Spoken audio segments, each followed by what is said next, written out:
going on, everyone? Welcome to the video. So if you saw the thumbnail, it probably says something like the end is near. And no, that's not referring to the election. It's actually referring to my time on Ogus 753 coming to an end. And I know it kind of seems like I just began the program, but it's actually been 3 months. And typically I always recommend that you always try a program for a minimum of 3 months before you jump ship, just to see if it's really working or not and to see if you're enjoying it.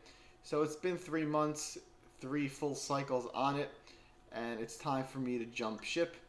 And this video I'm going to tell you why, and I'm going to give you a review of my thoughts on the routine.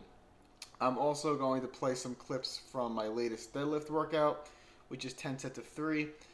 It's only about 3.5 minutes of footage, so I'll keep talking while you watch some of that, and then I will come back and continue this little review.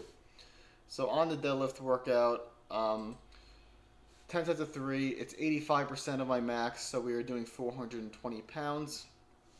And as far as the routine itself, I guess there's good and there's bad things. Let's not be so negative. Let's start with the positives, what I like about Ogus 753.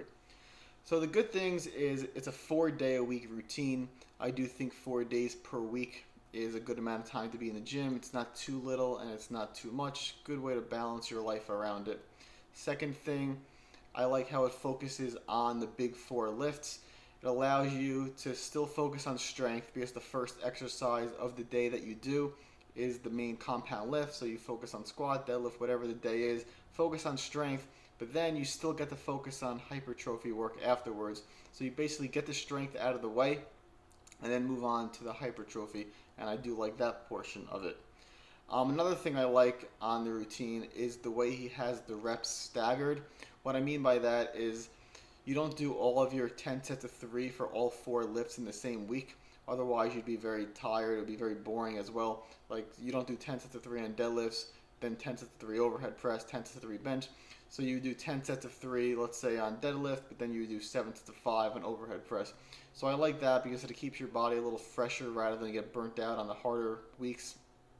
But it's also less boring because I couldn't imagine doing the same rep scheme exactly every single workout for the whole week. It doesn't seem too fun. The last positive, which could be a positive or a negative depending how you look at it, is the fact that you know exactly what you're doing when you get to the gym. So let's say, for this workout that you're seeing now, 10 sets of 3, I know exactly 420 pounds for 10 sets of 3. I don't have to change the weight. I don't have to pyramid anything. There's no AMRAP sets. You know what you're doing when you get to the gym. Could look at that as a negative as well, that it's a little boring. You're doing 10 sets of the exact same weight. So, I mean, that could go either way. So those are what I would consider the positives of the routine. Now on to the negatives.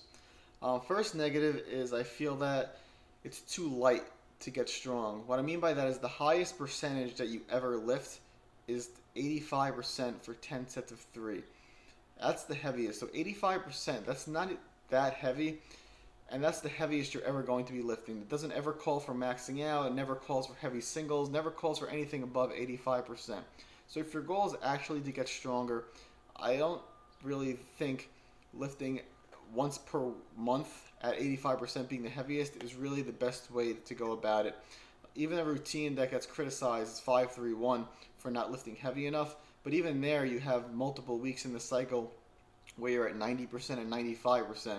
So I really think the routine is too light to really get stronger, and that's the first negative. The second thing is the progression kind of seems like not well thought out. So obviously 753 is kind of mimicking 5-3-1. So he has the week of 7s, 5 sets of 7. He has the weeks of 5s, 7 sets of 5.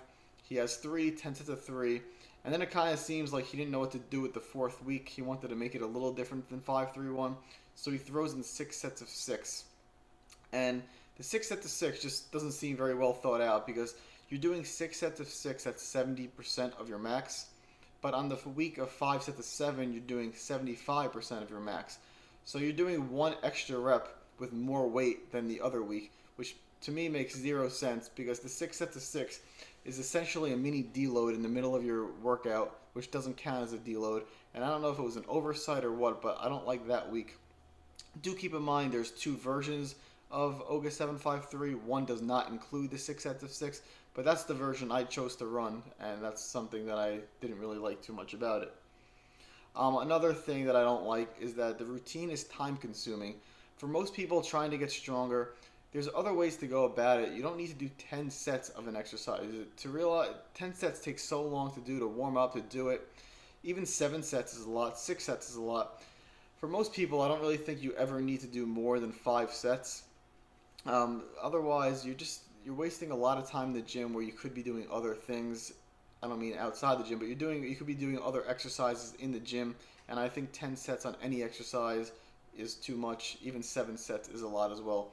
So those are some negatives. Overall, my opinion is it kind of just seems like he tried to make a program copying 531, and all he did was really make a worse version of 531. 531 has been around longer. It's been tried and true. And I used it myself, made progress, and a lot of people out there have used it to make progress. And if you've noticed, all the benefits that I listed of Ogus 753 are already in 531. It's 4 days a week. It's centered around the main lifts.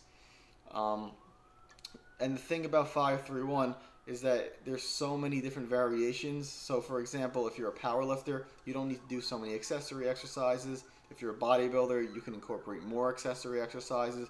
If you think you're not lifting at a high enough percentage of your 1 rep max, you can do a different variation which allows you to do that. You could drop the AMRAPs if you don't like the AMRAPs. You could do straight sets. So 531 allows you to so much variation that you could pretty much take the benefits of Ogus 753 and put it in 531. So overall, my thoughts are Ogus 753. It's not really a great program. It's probably not going to really give you any sort of special benefits that you couldn't already get on 531. So if you're thinking about running the routine, the only reason I think I would maybe do it, just like I was bored of doing 531 for so long, so I gave it a shot. But overall, I think 531 is a better routine. I haven't tested out my maxes on Ogus 753, but I'm heading into my last week now, which I will take you guys through. And I think I will max out maybe on squat and deadlift. Again, I don't expect them to have increased because I haven't been lifting nearly heavy enough in the last 3 months on it. I don't think I'm going to max out on bench just because I don't think it's going to go up and I don't want to disappoint myself. But we'll see. I'll take you guys through the week. So that's my opinion. The only reason I would run it is if you've done 531 already and are a little bored of it. Otherwise, I would try 531 first or find a whole new different routine altogether. So that's my thought. If you have any comments, leave them below. And I hope you enjoyed the video. Hit that thumbs up button. Subscribe if you haven't already. And I'll see you guys in the next video.